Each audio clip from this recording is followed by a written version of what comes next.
again. It's Pat with Rivers Edge Chef, and today I am making a brown sugar pie. It's an old-fashioned pie, kind of on the order of a, I don't know, a nut pie that doesn't have the nuts in it. And I guess it was kind of popular in Canada, so it's considered a Canadian type pie. And they're into, I guess, maple syrup and brown sugar. Anyway, so what we have here is 3 cups of brown sugar, and this is an organic, kind of almost dark brown sugar, but not quite. It's kind of in between dark and light brown sugar. A cup and a half of a combination here. You can use whole milk, half and half, evaporated milk, or a combination of heavy whipping cream and whatever else you want to add to that. So anyway, we've got a cup and a half of that, 12 ounces of, and what this particular is because I was trying to use up some of the ingredients in the refrigerator, it's 4 ounces of heavy whipping cream and 8 ounces of evaporated milk. And we have 2 eggs, a quarter of a cup of flour, a quarter of a teaspoon of salt, and we're going to be adding 1 tablespoon of vanilla to this. Seems like a lot of vanilla, but it will make it good. Anyway, so let's get started. We're going to mix the flour and the brown sugar together.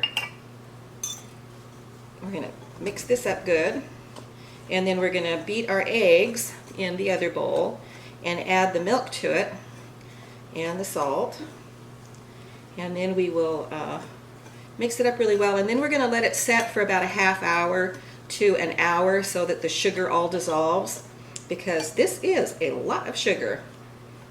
Looks like we've got some molasses up in here. Brown sugar is white sugar that has molasses added to it.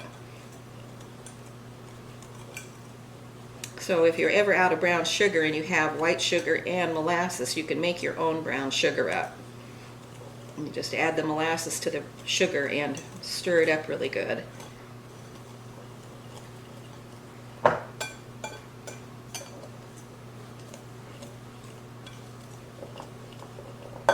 Okay, now we're going to beat our eggs up.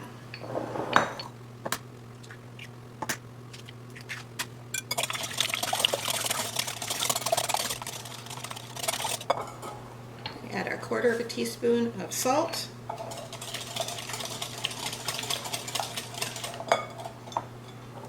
Our cup and a half of cream.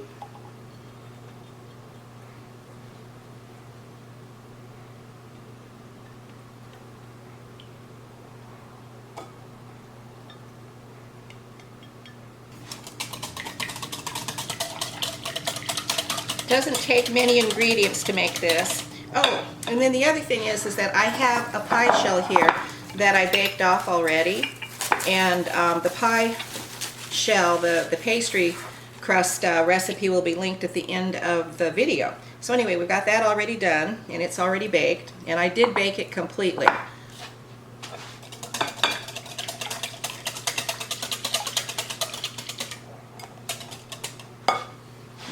Tablespoon of vanilla, and then we're going to mix the two together and let it set.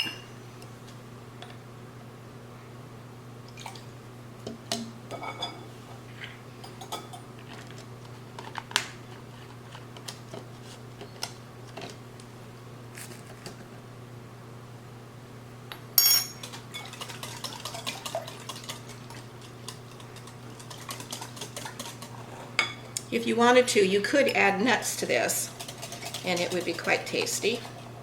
But we are doing just the classic old-time brown sugar pie today. We're not going to add nuts to it.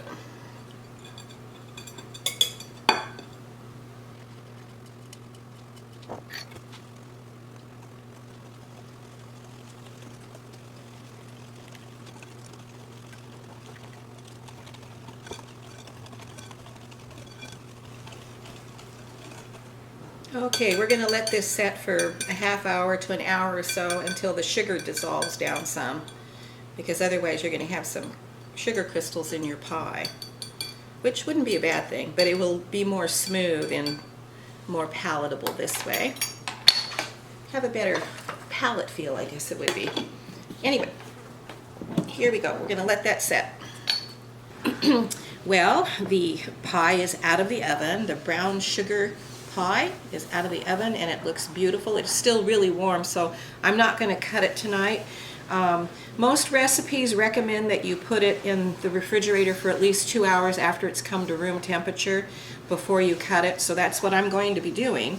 And it's still, I can just barely keep my hands on it. Kind of feels good in a way. But anyway, this looks really delicious. It smells absolutely wonderful. So we will take a picture of it when it's cut with some whipping cream that has some sour cream in it. I think that an unsweetened whipping cream to counteract what is going to be obviously a very sweet pie would be a good thing. And I'm going to do some Mexican sour cream in my whipping cream to kind of give it a little bit of sourness. And I think that maybe Greek yogurt with whipping cream would also be good. But anyway, we will do that tomorrow morning. Anyway, thank you for watching, and we'll see you again for Pievember.